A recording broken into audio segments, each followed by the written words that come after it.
सोमा मुखर्जी नामक एक शख्स ने दावा किया है कि उस रात जो नृशंस कांड कारित किया गया उसमें 12 लोग शामिल थे और यह सामूहिक रेप व मर्डर कांड प्री प्लान्ड था। कोलकाता कांड इतना जघन्य रूप लेकर आया कि इसकी खबर दावानल की आग के समान पल भर में पूरे देश में और यहाँ तक कि पूरे विश्व में फैल गई। यही कारण था कि इसकी बर्बरता और जघन्यता को देखते हुए देश की सुप्रीम कोर्ट ने स्वतः संज्ञान ले लिया और मुकदमे की सुनवाई प्रारंभ कर दी। इस मामले की जांच सीबीआई कर रही है। सीबीआई की जांच में किए गए कार्यवाहियों व संदिग्ध व आवश्यक समझे जाने वाले लोगों के बयानों से जो सच निकलकर सामने आया है, इसकी चर्चा हम इस वीडियो में करेंगे। कृपया वीडियो को ध्यान से देखने व पूरा देखने का कष्ट करें। आइए चलते हैं इस मामले की कमजोर बिंदुओं और लक्षणों की ओर, जो हमें क्रमशः इस वारदात की तह तक ले जाते हैं। दोस्तों, सुप्रीम कोर्ट ने अनेक ज्वलंत प्रश्न खड़े किए हैं। हमने इससे पूर्व की वीडियो में चर्चा की थी कि लगभग 2 बजे रात्रि के समय डॉक्टर लड़की लगातार 36 घंटों की ड्यूटी में रोगियों की सेवा करते हुए इतनी थक गई थी कि उसके हाथ पैर काम करना बंद कर दिए थे, जिससे वह थक हार कर 2 बजे रात्रि के समय सेमिनार हॉल में सोने के लिए चली गई थी और कोई 2:30 से 3 बजे रात्रि के बीच उसके साथ नृशंस वारदात घटित की गई। अभी तक की गई गिरफ्तारियों में पहला संजय राय है और दूसरा कॉलेज का principal Sandeep Ghosh.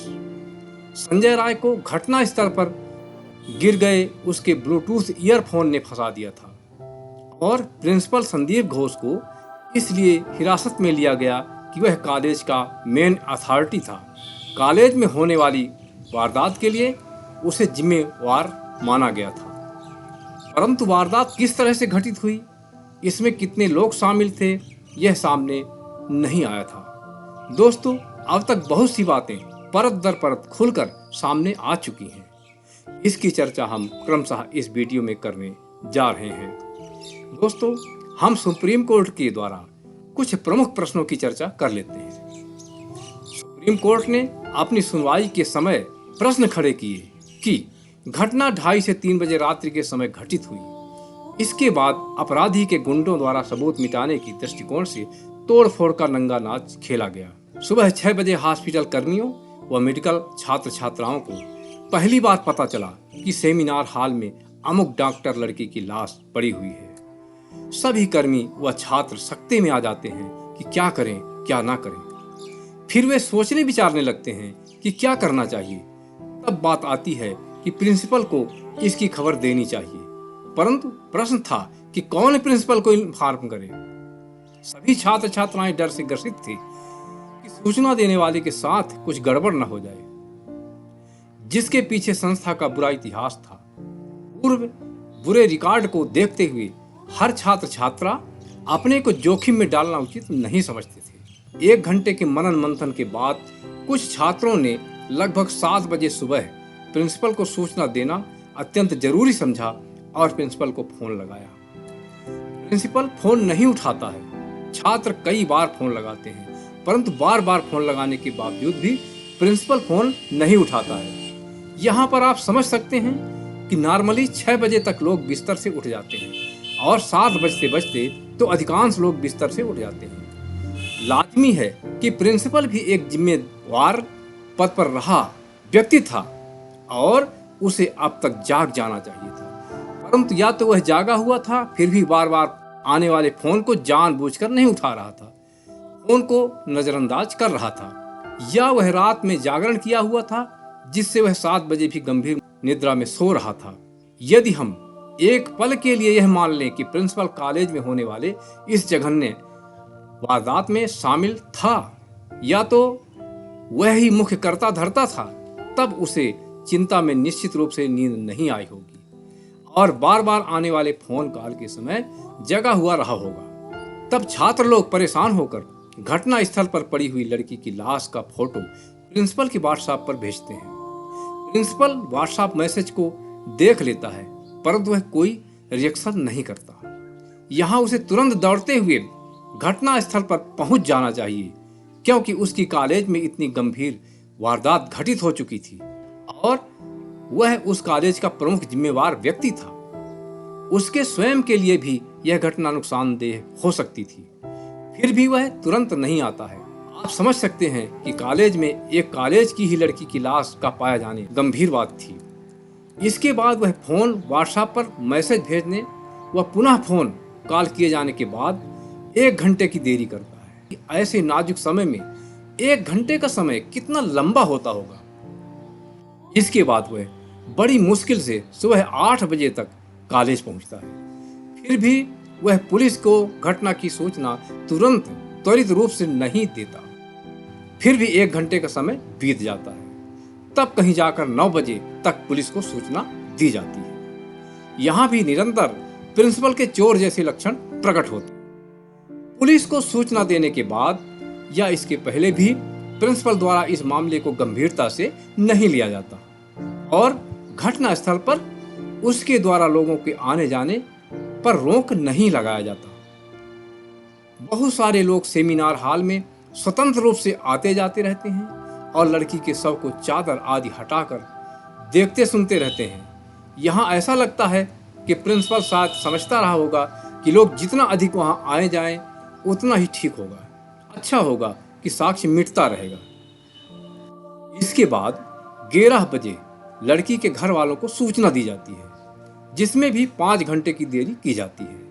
Normally college प्रशासन को तुरंत ही घर वालों को इस घटना की सूचना दी जानी चाहिए थी, परंतु न जाने क्यों इतनी देरी की गई और जब लड़की के माता पिता आ जाते हैं तब भी उनके आने के बाद 3 घंटे तक उन्हें लड़की की लाश के पास जाने नहीं दिया जाता। सिर्फ उन्हीं को जाने नहीं दिया जाता। आप जान चुके हैं कि इसके पूर्व वहाँ लोगों को आना जाना कितना खुला रखा गया था। यहाँ भी कॉलेज प्रशासन की ओर शंका की सुई घूमती हुई नजर आती है। इसके बाद पुलिस के द्वारा लाश को पोस्टमार्टम के लिए भेजा जाता है और जबकि घटना जिस कॉलेज में घटित हुई थी नियमन वहाँ पोस्टमार्टम नहीं होना चाहिए था, परंतु किसी दूसरे हॉस्पिटल में शव को न भेजा जाकर उसी कॉलेज में पोस्टमार्टम कराया जाता है और पूर्व से पोस्टमार्टम के लिए रखे गए अन्य शवों को पोस्टमार्टम रोककर इस लड़की की पोस्टमार्टम बड़ी जल्दी से करवा लिया जाता है। यहाँ भी संदेह पैदा होता है कि ऐसा इसलिए किया गया कि पोस्टमार्टम रिपोर्ट भी मनमाफिक लिखवाया जा सके और सचमुच में पोस्टमार्टम रिपोर्ट को इस तरह इतना सोच समझ कर लिखा गया है कि इस रिपोर्ट के बलबूते पर किसी भी अपराधी को मृत्युदंड नहीं दिया जा सकता। पोस्टमार्टम रिपोर्ट में लड़की के गुप्तांग में पाए जाने वाले चोट व घाव आदि को बिंदुओं व अंग भागों के विवरण के अनुसार नहीं लिखा गया है, यानी पूर्व से ही अपराधी को बचाने का बंदोबस्त कर लिया गया है। पता नहीं लड़की के यूट्रस में 151 मिलीग्राम सीमेन का पाया जाना क्यों सोच समझकर लिख दिया गया, जिससे गैंगरेप का संकेत जाना प्रारंभ हो गया है। अन्यथा संजय राय ने ही सारे केस की जिम्मेवारी संभाल ली थी। इतना ही नहीं, पोस्टमार्टम किए जाने के बाद त्वरित रूप से शव को परिजनों को सौंपकर तुरंत जलाने के लिए प्रेरित किया जाता है और आनन फानन में शव को जलवा दिया जाता है। परंतु दोस्तों, कितनी बड़ी विडंबना होती है, अभी तक FIR नहीं किया जाता है। यहाँ भी संदेह में शंका की सुई पुलिस प्रशासन की ओर घूमती है। 3 बजे दिन तक शव को जलाया जाता है।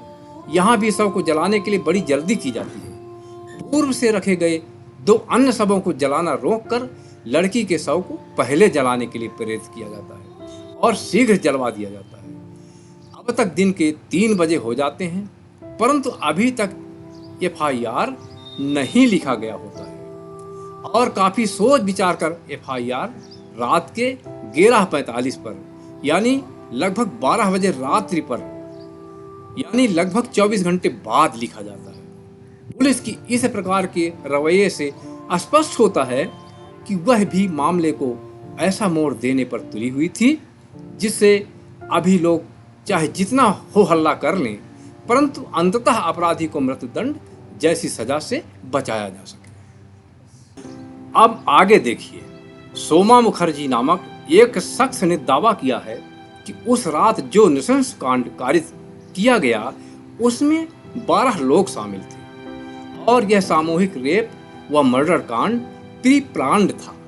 ऐसा बताया गया है कि आरजेकर मेडिकल कॉलेज की स्थापना तो बहुत महान व सेवा भाव का विचार रखने वाले महान व्यक्ति राधा गोविंदकर के द्वारा की गई थी, परंतु कालांतर में उनके न रहने के बाद कॉलेज के प्रबंधन का जिम्मा बुरे विचार रखने वाले लोगों पर आ गया और धीरे धीरे कॉलेज अपराध व राजनीति का अखाड़ा बन गया। सोमा मुखर्जी ने अपनी रिपोर्ट में बताया है कि काफी दिनों से इस कॉलेज का प्रबंधन संदीप घोष नामक जवान प्रिंसिपल के हाथ में आ गया। यह आदमी भले ही कथित रूप से प्रिंसिपल पद पर आसीन था, परंतु इसके विचार बहुत ही अपवित्र थे, जिसके चलते वह बड़ी मात्रा में धन इकट्ठा करना और ऐशो आराम करना इसने अपने जीवन का लक्ष्य बना लिया था, जिसके चलते यह मेडिकल कॉलेज की लड़कियों पर पास करवाने को लेकर दबाव बनाता और उनका शोषण करता रहता था। लड़कों पर भी पास करने को लेकर दबाव बनाकर काफी पैसे ऐंठता रहता था। इसी दबाव के बलबूते पर उसने कॉलेज के कई छात्रों व अन्य लोगों को मिलाकर अपना गैंग तैयार कर लिया था और अब एक माफिया डॉन के रूप में रहकर कॉलेज पर प्रशासन करता था। इस पावर के चलते कोई छात्र छात्रा उसका विरोध नहीं कर पाता था। जो व्यक्ति उसके कहने पर नहीं आता उसे बुरा अंजाम भोगना पड़ता था और ऐसा ही बुरा अंजाम उस डॉक्टर लड़की को भोगना पड़ा। उसे भी प्रिंसिपल के द्वारा और उसके गैंग के द्वारा अपनी गिरफ्त में लेने के लिए काफी विवश किया गया, परंतु वह लड़की झुकी नहीं, बल्कि उसने यहाँ तक कह दिया था कि कॉलेज में होने वाले इस कारनामे को मैं हर जगह उजागर कर दूंगी, जिसके चलते प्रिंसिपल के गैंग ने उसे रास्ते से हटाने का प्लान तैयार कर लिया था, जिसके चलते उस रात यह प्रचारित कर दिया गया कि कॉलेज के सेमिनार हॉल में कुछ काम चल रहा है, कोई भी व्यक्ति वहां सोने आदि के लिए न जाए। परंतु उस डॉक्टर लड़की को इस बात की भनक नहीं लगने दी गई थी। साथ ही 36 घंटों से लगातार उसे ड्यूटी पर रखकर तबाह कर दिया गया था, जिससे थक हार कर वह सेमिनार हॉल में 2 बजे रात सोने के लिए चली गई थी और गैंग के बिछाए गए जाल में फंस गई। सोमा मुखर्जी ने दावा किया है कि उस रात उसके साथ प्रिंसिपल सहित 12 लोगों ने रेप किया और हत्याकांड को अंजाम दे दिया। इस गैंग के सहयोग में एक लड़की भी शामिल थी। लानत है उस लड़की पर, परंतु दरअसल उस लड़की को भी अपनी इज्जत आबरू के डॉक्टर लड़की के द्वारा नीलाम किए जाने का खतरा बन गया था, जिसके चलते उसने गैंग के कारनामों में उसका साथ दिया। मुखर्जी के लेख में दावा किया गया है कि प्रिंसिपल इतना पावरफुल व्यक्ति बन गया था कि न तो पुलिस न कोई नेता मंत्री उस पर हाथ डालता था, न ही उसका स्थानांतरण करवा पाता था। सीबीआई निरंतर जांच कर रही है, प्रिंसिपल व उससे संबंध रखने वाली वस्तुओं और लोगों से पूछताछ कर रही है और नित्य नवीन बातों का खुलासा होता जा रहा है। संजय राय को तो मुख्य घटना प्रिंसिपल के गैंग के द्वारा घटित किए जाने के बाद उसे उस घटना में चिपकाया गया, जिससे सीमेन आदमी उसके नमूने मिल सके और वह घटना की जिम्मेवारी लेकर अन्य लोगों को बचा सके। अब अपराधियों को इस कुकृत्य की समुचित सजा मिल पाएगी या नहीं, इस संबंध में कुछ कहना संभव नहीं है, क्योंकि केस ही ऐसा बना दिया गया है कि अंततः केस टाइम फिस हो सकता है। यद्यपि डॉक्टरों व छात्र छात्राओं द्वारा बहुत जमकर हड़तालें की जा रही हैं। सब कुछ पता लगने के बाद त्वरित रूप से हम जानकारी को अगले वीडियो के माध्यम से आपको उपलब्ध करवाएंगे। अगले वीडियो के आने तक के लिए आपके दोस्त MC राही का नमस्कार, धन्यवाद।